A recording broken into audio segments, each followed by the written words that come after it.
Ah, là, il y a un silence. Alléluia. La personne peut dire Amen, Alléluia, prêche.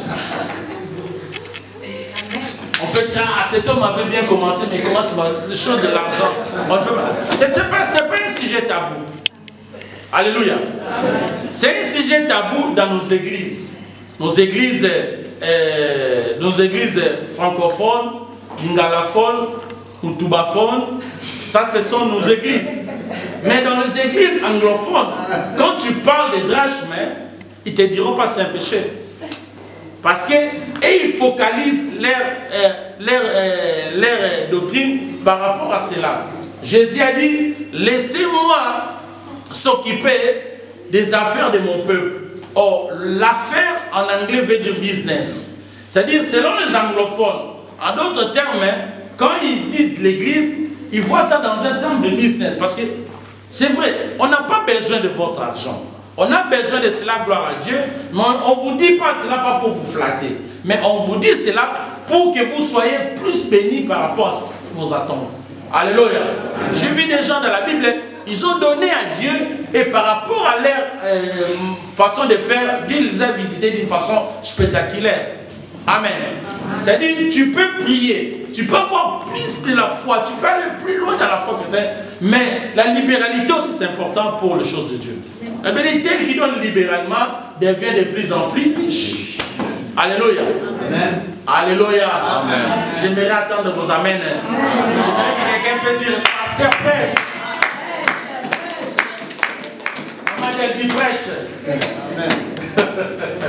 Alléluia. Amen. Alléluia. Amen. Ne vous effrayez pas. Je vous parle des choses parce que j'aimerais que vous ne dites pas que non, ah non, pasteur nous a prêché. Non, j'aimerais que vous compreniez la parole de Dieu. On ne peut pas choisir des choses. Je vous dis la vérité. On n'a pas. Si vous regardez les offrandes qui rentrent dans l'église, il n'y a rien. Mais on fait cela pour vous faire comprendre qu'avec Dieu, nous irons au ciel, mais l'argent répond à tout. Alléluia. Pour que nous réunissions ici, il faut que nous soyons en règle avec le propriétaire. Sinon, nous allons rester dans nos maisons. Or, cet endroit ne nous appartient pas. Appartient à quelqu'un qui a besoin aussi de récupérer quand même quelque chose par rapport à ce qu'il avait fait. Même le Dieu qui nous a servi, qui nous a créés, il a besoin de nous pour aussi se retrouver par rapport, étant donné ses créatures. Amen. Amen. Aujourd'hui, je voulais parler sur la crainte de l'Éternel. Alléluia. Amen. Je peux avoir l'onction, gloire à Dieu. Je peux avoir la consécration, gloire à Dieu. Je peux avoir l'obéissance, gloire à Dieu. Mais la crainte de Dieu, c'est un emballage qui couvre tout ce qu'on est en train de faire. La Bible dit, si tu n'as pas la crainte de l'Éternel, tu ne peux jamais percer pour aller plus loin. Je m'aimerais dire cela d'une façon différente. Moi, je crois au prophète Kimbang, mais je ne crois pas au Kimbangisme. Dans la Bible, il y avait un grand prophète qui s'appelle Samuel. Cet homme marchait avec Dieu. Mais quand ses enfants, Ophni et Phiné, sont venus, et qu'est-ce qu'ils ont fait? Ils ont commencé à faire n'importe quoi dans le temple de l'Éternel. C'est-à-dire qu'ils n'avaient pas la crainte de l'Éternel. À la fin des comptes, l'Éternel les a exterminés de tous. Pour servir Dieu, tu as besoin de ses attributs, de l'onction, de la consécration, de l'obéissance, mais l'emballage qui réunit tout, c'est ce qu'on appelle la crainte de l'Éternel. Si tu n'as pas la crainte, tu n'iras pas plus loin. C'est pour cela que Psaume a dit, servez l'Éternel avec crainte.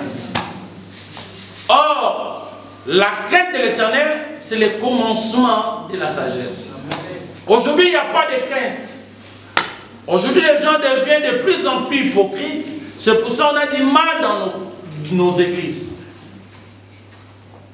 La crainte de Dieu, on ne le voit pas dans nos églises. Parce que les gens font réellement. Ils disent non, peut-être le Dieu que nous servons, on ne le voit pas. C'est ce qui a fait les enfants d'Israël. Quand Moïse est parti, ils ont dit non, on ne le voit pas. C'est Moïse, d'ailleurs, il est parti dans ses délires. Nous voulons que tu puisses faire une statue qui représente comme un Dieu. Bien aimé, si tu ne crains pas Dieu, tu sers Dieu, mais tu ne le crains pas, tu auras du mal à te percer et à aller plus loin dans ta vie chrétienne. Alors, tu manqueras peut-être ta rétribution par rapport à ce que tu es en train de faire. Or, ce que tu fais pour Dieu, c'est important. Mais si tu manques la crainte de l'Éternel, tu ne peux pas aller plus loin. Alléluia. Amen. Il y a des enfants, des sévans dans la Bible, et il invoquait seulement le Dieu que Paul prêchait. Il croyait que pour servir l'Éternel, pour que les démons obéissent, il a fallu qu'il puisse seulement citer le Dieu de Paul ou le Dieu que Céphas ou Pierre prêchait. Mais ils oubliaient que pour servir Dieu, il faut avoir la crainte. C'est pour ça, ceux qui servaient l'Éternel avant nous, ils servaient Dieu avec tremblement. Ils croyaient que celui que nous servons, c'est un Dieu plus grand. Regarde la manière que nous venons à l'église. Regarde la manière que nous nous comportons à l'église. Il manque seulement la crainte. Ça ne se voit pas. Or, la crainte nous aide de comprendre celui que nous venons vénérer ce matin. Il est plus grand. Il est plus haut. Je suivais sur les réseaux sociaux. Dernièrement, j'ai vu comment des serviteurs, des faux oins, comment ils font pour Dieu. J'ai dit, mais c'est comment ils arnaquent des gens dans les églises. J'ai dit, mais Seigneur, nous sommes arrivés au temps de la fin. Il y a un homme qui disait à un autre, non, on fait un système qu'on appelle CD. C'est-à-dire, si pour connaître la vie, pour que je puisse prophétiser pour lui, je dois s'approcher à la personne qui est proche de lui. Donc, c'est-à-dire, je vais fréquenter sa femme va me dire tout ce qui se passe dans sa vie, et alors quand il viendra à l'église, moi maintenant je commence à prophétiser cela. Et quand je commence à prophétiser, je lui pose la question si c'est vrai. Et l'homme dit, ah c'est vrai, tu connais toute ma vie. Il dit, vraiment, ce sont des choses qu'on appelle l'abomination. Cela nous pousse, quand je vis cela, je commence à prier, je dis, Seigneur, aide ton église. C'est pour ça que tu as besoin de la connaissance.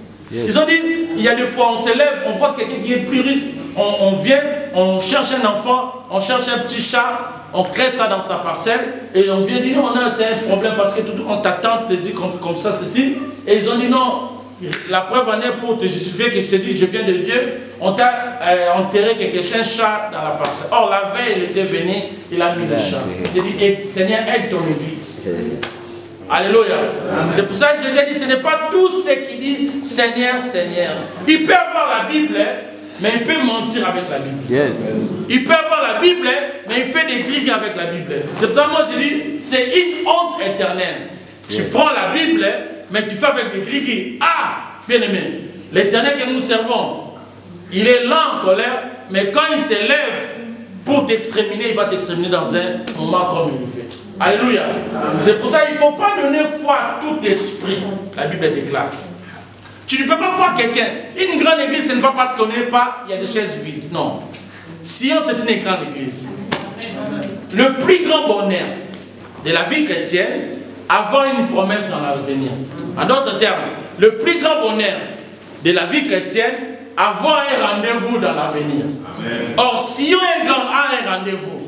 Si tu reçois une parole prophétique, la Bible dit, écris-la, attends, cette parole va s'accomplir. Or, Sion est bâti par rapport à la promesse de l'Éternel. Dans une prophétie, il y a deux temps. Il y a le temps d'annonce et le temps d'accomplissement. Or, Dieu nous a dit, il arrivera dans la suite des temps, il enverra des gens qui vont monter dans cet endroit. Ce soit même si aujourd'hui, je vois des chaises vides, mais je suis toujours content. Parce que je sais que ce que Dieu a dit, ça s'accomplira. Les gens seront pleins, on fera des kills dans cet endroit. Si tu ne crois pas, moi je crois, je le verrai. Je le verrai avec mes yeux. Mais avant que je puisse voir cela, je me contente déjà. Je ne peux pas rentrer dans la compromission parce que je vois encore des choses. Ah, Dieu m'a menti. Dieu ne ment jamais. Si tu as une parole, il finira à l'accomplir. Paul a dit, c'est lui qui nous a fait la promesse fidèle, il finira à s'accomplir. C'est pour cela, quand Dieu a visité Siméon, il a dit à Siméon, tu ne mourras pas. Malgré la maladie de la vieillesse a atteint Siméon, il avait l'Alzheimer, il avait, je ne sais pas, comment on appelle ça, maladie de la vieillesse que tu connais ensemble. Lui, c'était encore jeune. La fatigue, la tension, l'hypertension. Il n'avait plus sa tête. Il avait comme ça, mais lui, il a toute sa tête. Il est encore jeune, hein? Alléluia. C'est un esprit. Alléluia. Alléluia. Mais Siméon croyait à la parole de l'Éternel. Un jour du bon matin, il est venu, je ne sais pas s'il venait avec sa canne là à Titiba, et il a vu directement Joseph et Marie sont rentrés avec le petit Jésus, et il a dit, Seigneur, maintenant prends mon âme. Si Dieu t'a fait la promesse, s'il t'a parlé, bien aimé, sache que Dieu est derrière sa parole pour l'accomplir. Cette parole, qu'il neige, qu'il pleuve, qu'il puisse avoir des sorciers dans ta famille, dans ta maison, partout, tu peux avoir des gens qui te combattent. Si Dieu t'a dit, cette parole va s'accomplir. Et ça s'accomplira certainement. Amen. Alléluia. Avec que pourra, cette parole va s'accomplir. Et s'il y a une promesse, c'est pour ça que je suis toujours joyeux. Même s'il y a des chaises vides, je sais qu'un jour, je verrai cela. Et même s'il y a des gens vides, je sais qu'un jour, on fera ces deux kits. Moi, je verrai avant ma mort. Nous sommes de la génération de David. Je ne mourrai pas. Je vivrai et je raconterai le cercle de l'Éternel. C'est ça, n'abandonne pas la foi pour des futilités. Ne pêche plus pour des futilités. N'entre pas en compromission. S'il y a des gens qui sont plus têtus dans la foi, n'aime pas la compromission, je suis parmi ces gens-là. J'aime pas la compromission. Tu peux me voir à l'embama, mais dans le champ de Dieu, je suis un peu comme ça. J'aime pas que quelqu'un me rende dans la compromission. J'ai quand même une discipline, j'obéis à cette discipline pour que je puisse aller plus loin. Je sais là où je viens, je sais là où je vais. Il y a beaucoup de gens qui font n'importe quoi parce qu'ils n'ont pas de promesses. Mais si vous avez une promesse, ne faites pas n'importe quoi. Sion a une promesse. Comme tu es de Sion, tu es aussi dans cette promesse. Dieu nous a dit, il arrivera dans la suite des temps.